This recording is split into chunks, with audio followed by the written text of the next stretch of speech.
Como é formada a estrutura da holding familiar?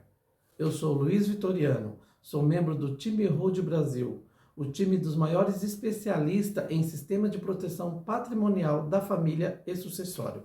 Nesse vídeo eu vou falar sobre como é formada a estrutura da holding familiar.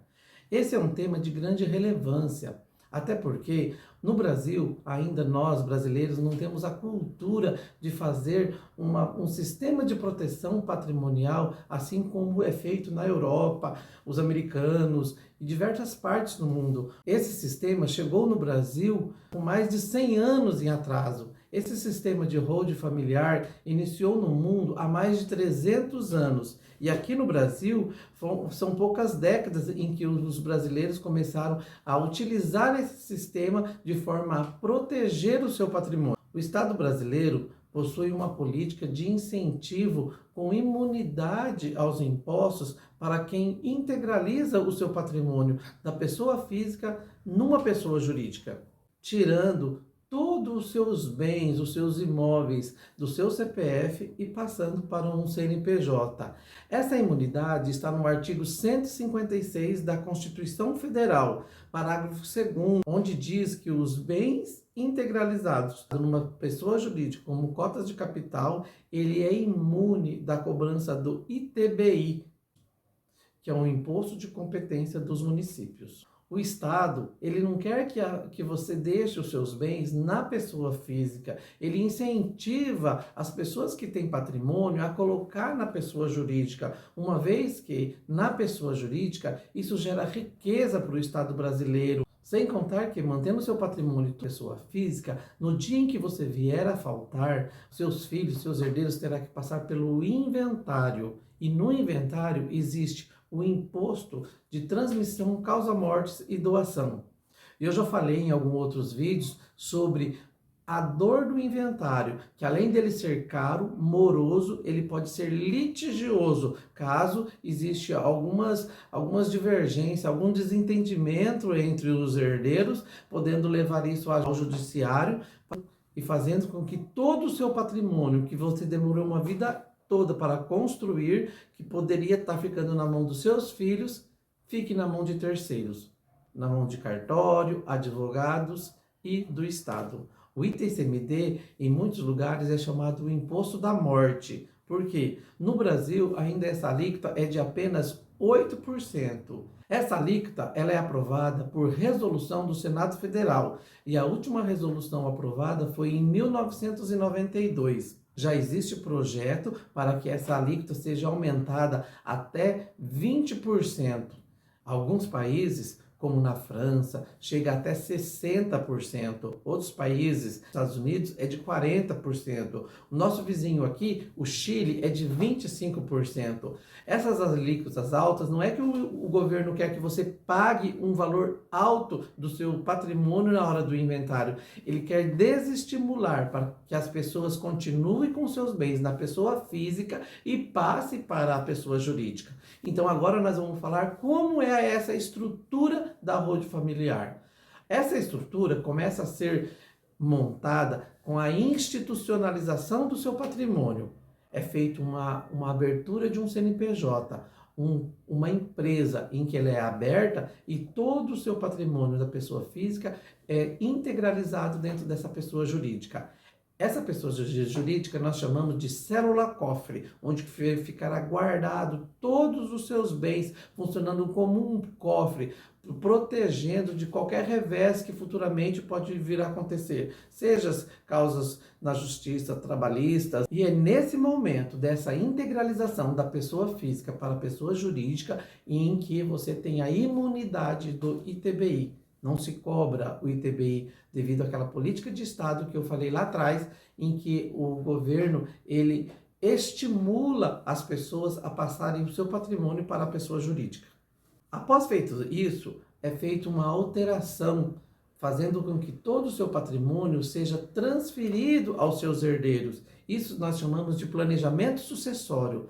Você está doando não os bens, mas as cotas da empresa em que foi integralizado o seu patrimônio. Essas cotas serão doadas aos seus herdeiros, fazendo a distribuição da forma em que você bem quiser. E ainda você permanecerá como o administrador permanente dessas cotas dessa empresa enquanto você estiver aqui. Essa doação das cotas é com reserva de usufruto, para que você tenha um inteiro controle sobre as cotas, o seu patrimônio e tudo que acontece dentro dessa empresa. Agora eu vou falar sobre as cláusulas elementares do sistema de holding familiar. Essas cláusulas elementares vêm do direito civil mais básico. Ela é a impenhorabilidade, a incomunicabilidade, a inalienabilidade e também a reversão. Eu vou falar rapidamente como que funciona cada uma delas. A impenhorabilidade é que qualquer revés que você tenha, como eu falei lá atrás, em proteção que essa célula fará do seu patrimônio, os seus bens ficarão protegidos, não podendo ser penhorados. A incomunicabilidade diz respeito ao regime de casamento dos seus herdeiros. Caso você faça o planejamento sucessório e doe essas cotas aos seus herdeiros, aos seus filhos, e um deles forem casado, independente do regime de casamento deles, esses bens, essa doação não comunica com o seu cônjuge. Caso um deles venha a faltar, entra então na cláusula da reversão. Todo o bem doado a esse seu herdeiro que faleceu volta para você. O cônjuge do seu herdeiro, o viúvo ou a viúva, não vai levar nada. Eles não são meeiro dos bens doados a eles. Então você terá segurança nessa doação feita aos seus herdeiros, uma vez que, além de ter a reserva de usufruto, tem também a cláusula de reversão. E a última delas é a cláusula da inalienabilidade.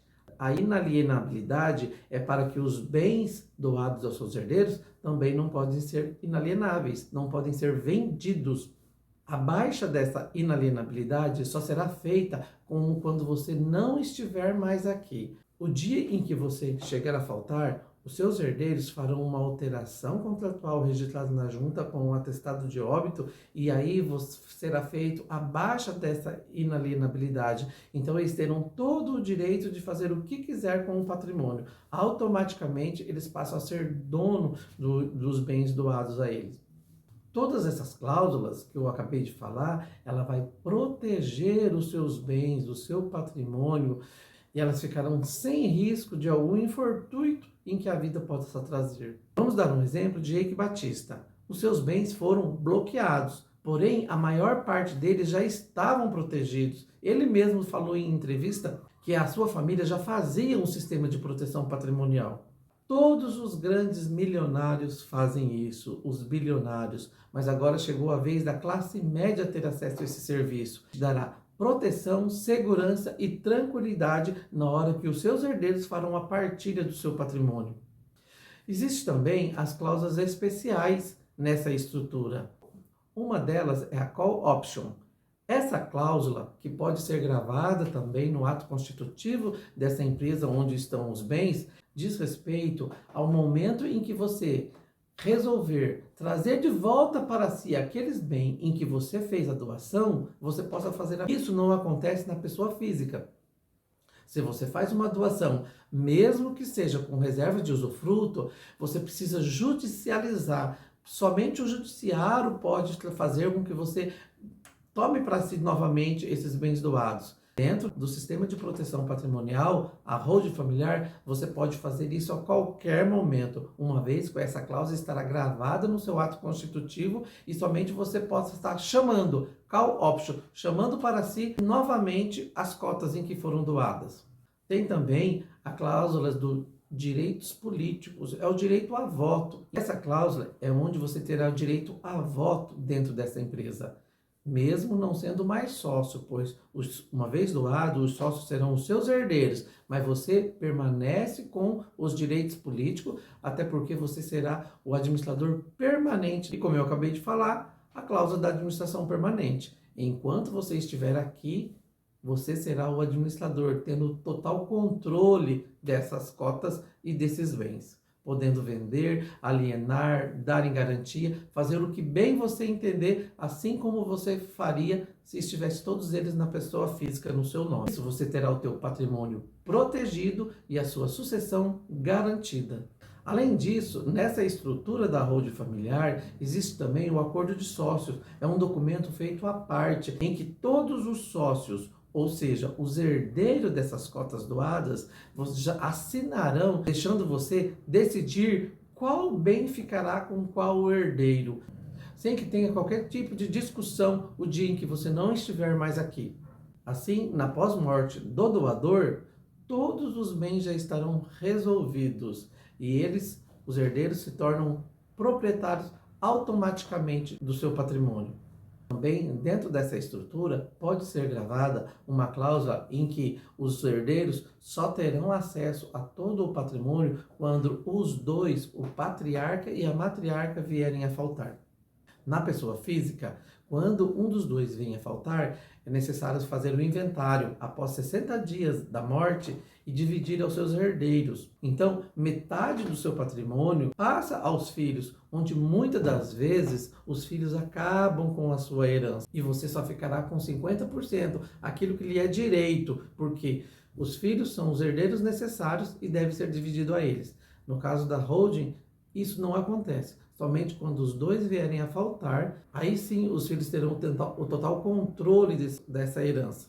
Então, para frisar, nessa estrutura de holding familiar, após o falecimento, é só os filhos, com o atestado de óbito, registrar na junta comercial uma alteração e todas as cotas em que for doada a eles, eles passam a ter o total domínio sobre elas, sem necessidade de inventário, sem morosidade, sem altos custos e também sem o litígio. Olha quanta coisa pode ser evitado com uma implementação do sistema patrimonial da família e, além de tudo, com um perfeito planejamento tributário, economizando até 90% daquilo que você gastaria se fosse fazer o inventário. Eu fico por aqui, se inscreva no meu canal, dê o like e compartilhe com seus amigos. Até um próximo vídeo.